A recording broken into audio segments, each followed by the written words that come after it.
একটু বৃষ্টি আর হাওয়ার ফলেই পুরো একটা গাছ ভেঙে পড়লো আমাদের ঘরের উপরে। আজকে প্রথমবার ছেলেকে ম্যাগি খাইয়েছি আর নিয়েছিলাম হচ্ছে ভ্যাকসিন। এত দেরিতে কেন ভ্যাকসিন নিলাম আর কিসের জন্য, কি অসুস্থ হয়েছে, পুরো ভিডিওটা কন্টিনিউ দেখো, তাহলেই বুঝতে পারবে। থেকে উঠেই দেখি মা ঝাড়ু হতে লেগে পড়েছে উঠোনটা ঝাড় দিতে। আসলে আমাদের বাড়িতে তো অনেকটাই বড়, উঠোনটাও বড়, তার উপর বাইরে পিছনে অনেকটা একটা জায়গা, যেটা ঝাড় দিতে মোটামুটি 1 ঘন্টা তো লেগেই যায় একজনের। এই হচ্ছে গ্রামের বাড়ি আর শহরের বাড়ির মধ্যে পার্থক্য। শহরের বাড়িতে তো এই বাড়তি কাজগুলো থাকে না, যে জন্য ওদের কাছে খুব তাড়াতাড়ি বাসি কাজগুলো কিন্তু হয়ে যায়। গ্রামের বাড়িতে 8টা মতো বাজে এই কাজগুলো করতে। নমস্কার বন্ধুরা, good morning, welcome back to my channel. আশা করি তোমরা সকলে খুব ভালো আছো এবং সুস্থ আছো। আমি কিন্তু অনেকটাই ভালো আছি। চলে আসলাম নতুন একটা ব্লগ ভিডিও নিয়ে। তো এখন বাজে 8:18 আর এখন মানে 8টার দিকে হয়তো বৃষ্টি এসেছে। এই যে বৃষ্টিটা এখন শেষ। তো বৃষ্টিতে জামা কাপড় তুলতে গিয়ে যে আমি এখন গঙ্গা স্নান করেছি। এমনিতেই দিয়েছিলাম মাথায় তেল দিলে তো অসুস্থ লাগে দেখতেই। তো এখন হচ্ছে বৃষ্টি হয়েছে, তার জন্য আমি ভাবলাম ভিজে যখন গেছি স্নানটা করেই নেই। তারপর আজ একটা মানে ছেলেদেরকে নিয়ে যেতে হবে ভ্যাকসিন দিতে। এই অবস্থায় এত বৃষ্টির দিনে ভ্যাকসিন দিতে কীভাবে নিয়ে যাবো সেটাই বুঝতে পারছি না। একজন হলে তাও একটা কথা থাকতো, আবার দুজনকে নিয়ে যেতে হবে, কাছেও না অনেকটা দূরে। তো চলো পুরো ভিডিওটা কন্টিনিউ দেখতে থাকো, আশা করি তোমাদের একটু হলেও আর কি ভালো লাগবে। করে ঘরে আসলাম, অমনি দেখি বৃষ্টিটা চলে আসলো। যখন ভিজেছিলাম তখন তো ওয়েট করে আছি যে একটু বৃষ্টি আসুক, বৃষ্টির মধ্যেই স্নান করব, কিন্তু এতক্ষণ বৃষ্টির বেলায় নেই। তারপর দেখো মোটামুটি বৃষ্টি আসলো আর একটু বাতাস বইছে, অমনি আমাদের একটা গাছ ঘরের উপর ভেঙে পড়লো। ও মাথায় তো একটা অন্যরকম টেনশন চেপে গেল। একটু বাতাসে এই গাছটা ভেঙে পড়েছে, যদি আবার একটু বেশি বাতাস আসে, তার উপরে যে ডালটা আছে ওটা যদি ভেঙে পড়ে, তাহলে আমাদের ঘরটা এমনভাবে লাগবে, মানে ভেঙে যাবে, থাকা আর যাবে না। বাবার মাথা অনেকটাই টেনশন চাপলো, আর আমারও তো টেনশন একটু একটু কাজ করতেছে। তাই ভাবলাম মাথাটা একটু চিরুনিটা দিয়ে নিই। ছেলেরা ওদিকে ঘুমোচ্ছে বলতে কি আর কি, খেলছে, ঘুমোচ্ছে, ওদের কি কোনো ওই সবে চলে, একটু ঘুমোয় একটু উঠে। তো আমি এই ফাঁকে মাথাটা চিরুনি দিয়ে সিঁদুরটা দিয়ে নিলাম। আর সত্যি আমি না প্রত্যেক দিন ভুলে যাই, সিঁদুর দেওয়ার সময় নাকি চুলটা বেঁধে সিঁদুর দিতে হয়, কিন্তু প্রত্যেক দিন আমি ভুলে যাই। কোনো দিন আবার বেঁধে দেই। আজ যে বৃষ্টিটা থামলো, ছেলেরা একটু আর কি কীরকম করতেছে, তাই ভাবলাম ওদেরকে একটু বাইরে থেকে নিয়ে আসি। আর এসেই তো দেখি এই যে গাছটা ভেঙে পড়েছে, মনটা এমনিতেই খারাপ এসব দেখলে হয়। কারণ গ্রামের বাড়িতে বুঝতেই পারো অনেক গাছপালা থাকে, গাছপালা লাগে, আবার যদি ভেঙে পড়ে তাও ক্ষতি করে। যদি গাছপালাগুলো না থাকে তাহলে ছায়াটা থাকে না, তার উপর বাড়িটাতে এমন একটা গরমের উত্তাপ পড়বে যেটা আমরা মানে চাইলেও কাটাতে পারবো না। না তো এসি থাকে গ্রামের বাড়িতে, না তো অন্য কোনো কিছু থাকে। এই গাছই আমাদের একমাত্র ভরসা। আর সেই গাছই যদি আবার ভেঙে পড়ে চালের উপরে, তাহলে বড় ঘর ভেঙে যাবে। ঘর ভেঙে গেলে আমরা থাকবো কোথায়? এই হচ্ছে আমাদের অবস্থা হয়েছে, গরিবদের এই হয়। তো একটা ডালটা ভেঙে পড়েছে, বাকি গাছের মুড়োটা রয়েছে। এই যে ওইটা যদি ভেঙে পড়ে তাহলে গেল আজকে আমাদের মানে কী বলো, আজকে আমাদের রাত্রের ঘুম মনে গেল। তো বাবা আমার ভীষণ টেনশন করতে এই যে গাছ দেখার জন্য বাইরে এসেছে। আবার ভাবতেছে গাছটা বিক্রি করে দেবে কি না, অনেক কিছু আর কি ভাবনা চিন্তা চলেছে। আর আমার ছেলেরাও মানে এমন দুষ্টুমি হয়েছে কেন জানি না, খুব বেরু করতে চাইছে। মা ওইদিকে রান্না করতে ব্যস্ত, একজন গেছে টিউশন পড়তে, একজন মানে সবাই সবার কাজে ব্যস্ত। বোনে যে এখনই দোকান থেকে কেবল আসলো, মা কিছু একটা খরচ আনতে পাঠিয়েছে। এদিকে দেখো ওরা গাছের পাতাগুলো তুলতে এতটাই ভালোবাসতেছে, টেনে টেনে পাতাগুলো তুলতেছে। তো ভাবলাম না, একটু খেলুক, মানে বাচ্চারাও তো খেলতে চায়, ওরা না অনেক কিছু করতে চায়। আবার দেই না, যেমন মাটিতে অনেক সময় নামতে চায়, মাটিগুলো কেমন বালা টাইপ। ভাবলাম না, আর একটু সময় যাক, তারপর ওদেরকে নামিয়ে দেবো। আজ প্রথমবার ওদেরকে এই যে ম্যাগি খাওয়ানো হচ্ছে। বন্ধু ম্যাগিটা নিয়ে আসলো ওর জন্য, তো একটু খাওয়াচ্ছে। তো দেখছি ওরা মোটামুটি খাচ্ছে। তারপর আমি আর কি জলটা নিয়ে এসে আমি ওদিকে ছোটো ছেলেকে খাওয়ানো শুরু করে দিয়েছি। ও প্রথমে দুজনকেই খাওয়াচ্ছে, এই যে বড়ো ছেলে ছোটো ছেলে। আর ওরা তো এখন বসতে পারে, বসেই সব কিছু প্রায় খায়। কিন্তু আমি জানি না এই ম্যাগিটা দেওয়া ঠিক হয়েছে কি হয় নাই। তো তোমরা কমেন্ট করে জানিও তো, এই যে 7 মাস বয়স চলছে, ওদের কি ম্যাগিটা দেওয়া ঠিক হয়েছে? দেখো দুজনের জন্য কিন্তু 2টা বোতলে জল দিচ্ছি, জল নিয়েও না ওদের একটা ঠিক যুদ্ধ লেগে যায় প্রত্যেক দিন। এইদিকে চলে আসছি, সমস্ত রকমের কাপড় চোপড়গুলো তো একবার ধুয়ে দিয়েছিলাম, শুকোতে দিয়েছি, হঠাৎ একটু বৃষ্টি এসেছে ওই যে দেখলে, তারপর সবগুলো দৌড়ে নিয়ে গেছি, নিয়ে যেতে যেতেই বৃষ্টিতে ভিজে গেছি। তাই আর কি রোদ উঠলো, ভাবলাম না শুকোলে কেমন আবার স্যাঁতস্যাঁতে হবে, গন্ধ উঠবে, তার উপর রাত্রিবেলা তো এগুলো লাগবেই, তাই রাত্রি করে আর কি শুকোতে দিয়ে আসলাম। যাই হোক, আমার এই জীবন, সারাদিন কাপড় চোপড় ধোয়া, ছেলেদের পিছনেই তো টাইমটা লেগে যায়। আর আমার ব্লগগুলো তো ঠিক এরকমই হবে, যেহেতু আমি ছেলেদেরকে নিয়ে সময় কাটাই, মানে যতদিন না ওরা বড় হচ্ছে আমি অন্য কোনো কিছু শেয়ার করতে পারবো কি পারবো না সেটাও জানি না, কারণ ততদিন পর্যন্ত আমার ছেলের পিছনে থাকতেই দিন শেষ। এইদিকে মানে বাসের টাটাতে সমস্ত কাপড়গুলো দিয়েছি, তারপর আর জায়গায় ধরে না, যেহেতু মায়ের একটা সায়া আর শাড়ি বিছিয়ে দিয়েছে, তাই ভাবলাম রাস্তার ধারে দেই, তাড়াতাড়ি শুকিয়ে যাবে।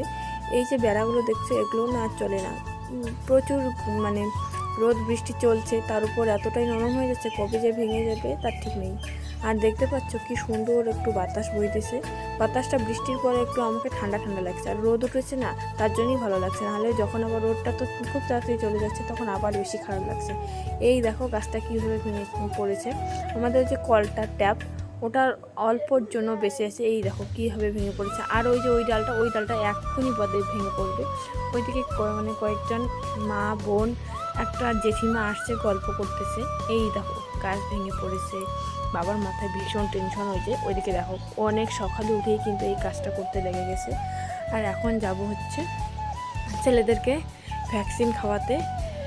এই যে ভ্যাকসিন কতদিন থেকে যে চলছে, আর কতদিনে যে আমার শেষ হবে জীবন, আমি সত্যিই বুঝতে পারি না। সঠিক সময় যদি কোনো কিছু না হয় না, সত্যি কথা, তারপরে তুমি যতই টাইমটা ঠিকঠাক করার চেষ্টা করো না, কোনোদিনও হয় না। এই যে আজকে না প্যাম্পাস ওদেরকে পরাবো না, মানে বলতে গেলে আনতে ভুলে গেছি, তাই ভাবলাম না, যেহেতু একটু কাছাকাছি আছে, অনেকটা দূর না, কয়েকটা প্যান্ট নিই, যদি হিসু টিসু করে তাহলে আবার চেঞ্জ করে দেবো, তাই আর কি প্যান্টগুলো নিলাম। এদিকে আমিও রেডি, শুধুমাত্র ওড়নাটা নেই এতক্ষণ, তাই ওড়নাটা নিলাম। আর একটু পারফিউম ইউজ করবো আজকে, মানে পারফিউম থাকে তবুও না আমি ইউজ করতে ভুলে যাই, মন চাইলো আজকে না একটু ইউজ করি। বিশেষ করে না যদি একটু কোথাও যাই ইচ্ছে করে, কিন্তু ইচ্ছে করলেও কখনো কখনো জানি না কেন আমার দ্বারা এই সব কাজগুলো হয় না। বড় ছেলেকে মা নিয়েছে, ছোটো ছেলেকে এই যে আমি তুলে নিলাম। তারপর কিন্তু চৌপতি এসে 2 মিনিট দেরি করেছে, অমনি টোটোটা পেয়েছি, টোটোটা উঠে এই যে চলে মোটামুটি আসছি, কত 2.5 কিলোমিটার থেকে 2 কিলোমিটার এরকম হবে এসেছি, আর ধরো 1/2 কিলোমিটার, তাতেই কিন্তু মা ভুলে গেছে যে সেন্টারটা আসলে কোথায়। তো একজনকে জিজ্ঞেস করাতে ও দেখিয়ে দিল, এই দেখো এদিকের বাড়িগুলো কি ঘন। তারপর কিন্তু আমরা একদম চলে এসেছি, আমার ছোটো ছেলেকে নিয়ে একটু দেখাইলাম। এদিকে দেখো মা কিন্তু খাওয়াচ্ছে, মানে বড় ছেলেকে খাওয়ানো হচ্ছে, উনি খাওয়াচ্ছেন, বড় ছেলের পরেই কিন্তু ছোটো ছেলের পাল্লা। লোকই কিন্তু ওখানে বসেছিল, তবুও আমাকে দিয়েছে, যেহেতু আমার কোনো ইঞ্জেকশনের ব্যাপার ছিল না, যাদের আর কি বাচ্চাদের ইঞ্জেকশন আছে 2-3টে করে, তাদের একটু লেট হচ্ছে, আর যাদের খাওয়ানোর ব্যাপার আছে তাদের খুব তাড়াতাড়ি হয়ে যাচ্ছে। আর আমরা দেখো যে টোটো নিয়ে আসছিলাম, এখানে আরও 2টো টোটো করেই আর কি চলে যাচ্ছে। ওই যে পিছনে দেখতে পাচ্ছ সেন্টারটা, ওটাই হচ্ছে সেন্টার। এদিকে দেখো আমরা টোটো করে এই যে চলে আসলাম একদম বাড়ির সামনে, এই যে আবার বাড়ি চলে আসছি। যেতে যেতে ছেলেরা ঘুমিয়েছিল, তো ঘুম থেকে না ছোটো ছেলে ঘুমায়নি, বড় ছেলে ঘুমিয়েছিল, ঘুম থেকে তুলেই ওকে খাওয়ানো হয়েছে, আবার আসার সময় দুজনেই ঘুমিয়েছিল। এই দেখো ছোটো ছেলে আমার এতটা চালাক, আর কি বলবো, এতটা মানে ও দুষ্টু। বাড়ি আসার পথে ও আর কি ঘুম থেকে জেগেছে, আর বড় ছেলে ঘুমিয়েছিল। তো এসে আর কি বিছানাটা চেঞ্জ করব, যাওয়ার সময় চাদরটা তুলে দিয়েছিলাম, মানে ধুয়ে দিয়েছি, আর সেটা আর কি এই চাদরটা আজকে পাতবো। 2 দিন বাদেই এখন আমি চাদরগুলো চেঞ্জ করি, না হলে প্রচণ্ড খারাপ হয়ে যায়। ওই বলে আমার ভাগ্যটা খুবই ভালো, কিন্তু আমিও মনে করি আমার ভাগ্য খুবই খারাপ, কারণ 2 দিন বাদেই যদি ছেলেদের অসুস্থ হয় তাহলে এর থেকে খারাপ মনে হয় কোনো কিছুতেই লাগে না। এই যে কত রকমের ওষুধ যে তাদের জন্য স্টকে থাকে, তোমরা মানে বিশ্বাসই করতে পারবে না, 1 ঝুড়ি ভর্তি ওষুধ আমার স্টকে থেকেই যায়, তবুও যেন কোনো ওষুধ ধরলে এই ওষুধটা থেকেই যায় না, এমন একটা ভাবসাব হয়। তো এই যে বাড়িতে এসেছি, সর্দি একটু লেগেছে দেখলাম, কেন জানি না সকালে অল্প একটু ছিল, কেবল হাঁচি দিচ্ছিল, এতটা সর্দি আসবে আমি কল্পনাও করতে পারিনি। তাই আর কি এখন গ্যাস দেবো, গ্যাসটা তো প্যাকেটে করে 2 দিন আগেই রেখেছিলাম ব্যাগের মধ্যে ঢুকিয়ে, যখনই না ব্যাগের মধ্যে গ্যাসটা ঢুকিয়ে রাখি তখনই যেন ওষুধটা আবার বেশি করে চেপে ধরে, যখনই বাইরে থাকে তখনই মনে হয় ভালো থাকে, কিন্তু তখন তো গ্যাসটা আবার নষ্ট হয়ে যায়। আমি অনেকবার পরীক্ষা করে দেখি, যখনই আমি ঢুকিয়ে রাখি তখনই হয়, কি বলে অনেকটা নোংরা হয়ে যায় আর ছেলেদেরও একটু অসুস্থ হয়।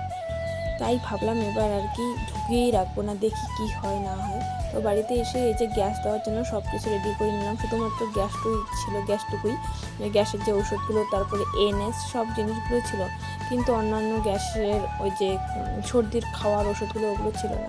এইদিকে ছোটো ছেলে মানে সর্দিটা আসেনি, শুধুমাত্র বড়ো ছেলে এসেছে, তাই ওকে শুইয়ে দিলাম। শুয়ে দিয়ে একে হচ্ছে গ্যাসটা দিব, কিন্তু গ্যাস দিতে গিয়েও আমার সাথে এতটা দুর্ঘটনা ঘটবে আমি সত্যি ভাবতে পারিনি। মানে এই দেখো কতবার আমি ট্রাই করতেছি, কিন্তু একবারও গ্যাসটা বের হচ্ছে না, শব্দটা ঠিক হচ্ছে না, ধোঁয়াটা বের হচ্ছে না।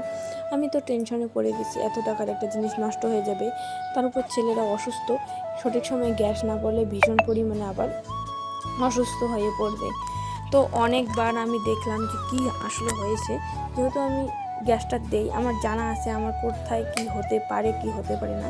তো ওদেরকে তো তারপর খেলার জিনিসগুলো দিলাম, দিয়ে এদিকে আমি ট্রাই করতেছি আদৌ কি আমার দ্বারা গ্যাসটা ঠিক হবে নাকি আমি পারবো না। তো অনেকবার ট্রাই করার পরে যে আবার বড় ছেলেকে শোয়াচ্ছি, এখন অনেক কিছু ঠিক করার চেষ্টা করলাম, তো এখনও দেখছি হচ্ছে না। তারপর আমি অনেকটা সময় বসে আছি, বসে থাকার পর দেখতে পারি, মানে বসে বসে দেখতেছি জিনিসটা কি হয়েছে, তখন দেখি যে একটা জিনিস হারিয়ে গেছে। তো কি আর বলবো, আমার ভাগ্যটা সত্যি এতটা খারাপ, আমি অনেকক্ষণে এসেছি, আর আসার পর দেখি বড় ছেলে একটু সর্দি হয়েছে, ভাবছি একটু গ্যাস দিব। তারপর গ্যাসটা সব সেট করে দেখি এই যে এতক্ষণ থেকে তো বুঝতেও পারছি না কেন গ্যাস বের হচ্ছে না, হঠাৎ কেন বন্ধ হচ্ছে। এখন খুলে নাটফাট করে দেখি এই জিনিসটা হারিয়ে গেছে, খোঁজাখুঁজি করার পর পাইলাম গ্যাসটা দিতে দিতে ঘুমিয়েছে, তাই ছোটো ছেলেকে নিয়ে একটু বাইরে বেরিয়েছি, ও একটু আর কি হাঁটতে উঠতে চায়, ও এখনও অবধি সুস্থই আছে। দুবার বৃষ্টি আসলো, দুবার রোদ উঠলো, কখনো বৃষ্টি, এখন দেখো আবার রোদ উঠলো। একটু আগে ওই যে সমস্ত জামা কাপড় ওখানে শুকোতে দিয়েছিলাম, নিয়ে গেছি, রোদ উঠলো আবার বের করে দিলাম, যা তা অবস্থা। এদিকে পাটগুলো দু তিন দিন ধরে শুকোতে আর পারছি না, একটু করে শুকোচ্ছে অমনি বৃষ্টি আসছে। এদিকে অনেকটা একটা জায়গায় পাট দিয়েছে। অনেকক্ষণে এই রাস্তার ধারে এসেছিলাম, তো ভাবছি এখন এদেরকে একটু খাইয়ে দেই, মনে হয় খিদে পেয়েছে। আর কি কষ্ট যে হয় সত্যি, গ্যাস দিতে তো ইচ্ছেই করে না। এখন একটা চাদর পরে রয়েছে, ওই চাদরটা আবার ধুতে হবে, জানি না কখন ধুবো। মা বাড়িতে নেই, মা গেল হচ্ছে আমাদের দু বছর ধরে পাটকাঠির অভাবে উনুন জ্বালাতে এতটাই কষ্ট হচ্ছে, সেই পাট ধুতে গেল হচ্ছে মা, জানি না পাবে কি পাবে না। মা পাটকাঠি মানে পাট ধুয়ে তো পাটকাঠিটা বেরোবে, সেই পাটটাই এত কম মানে এসে চাষ হয়েছে, যার জন্য যেটুকু আছে সে কেউ দিতে চায় না। সময় হয়ে গেছে দুপুর, তো দুপুরবেলা আমি ডেইলি ভাত হোক কিছুই হোক কিছু একটা ভারী খাবার খাওয়াই, আজকে হচ্ছে ভাত খাওয়াবো। তো প্রথমে দুজনের জন্য বোতলে হচ্ছে জল ভরিয়ে নিলাম, দুজনের জন্য আজকে নিইনি, যেহেতু একজন ঘুমিয়ে আছে, একজনের জন্য আর কি জল ভরিয়ে নিলাম। আর আগে থেকেই ভাতটা আমি মেখে রেখেছিলাম, দুজনের জন্য ভাত মেখেছি, একজন নাই, ঘুরতে গিয়েছে, এতগুলো হয়তো খাবে না, একটু বেশি করে মেখে নিয়েছে।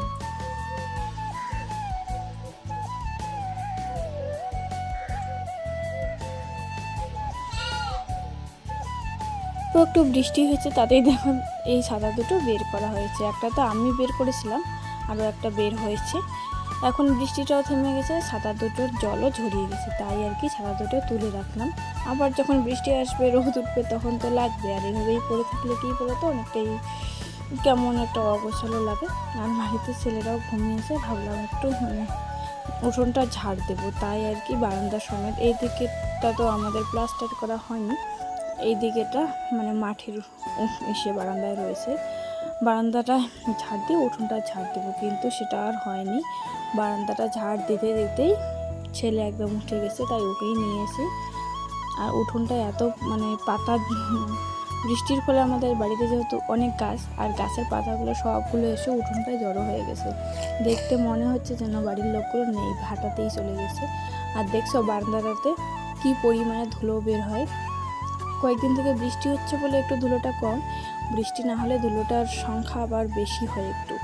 এইদিকে দেখো কিছু ওই যে জিনিস দেখতে পারলে না, কেমন একটা খড়ের মতন টাইপ, ওগুলো আবার মা মানে ঝাড়ু কেটে এনেছে, ওগুলো শুকোতে দেবে কাল পরশুই। এই প্রচুর বৃষ্টি হচ্ছে, সবার দেওয়া হচ্ছে না, ওইসব দিলে আবার নতুন ঝাড়ু তৈরি হবে। এই যে দেখো উঠোনটার কি অবস্থা। একটু বাইরে যাচ্ছিলাম, তখনই দেখি এই যে মনসা পুজো করবে।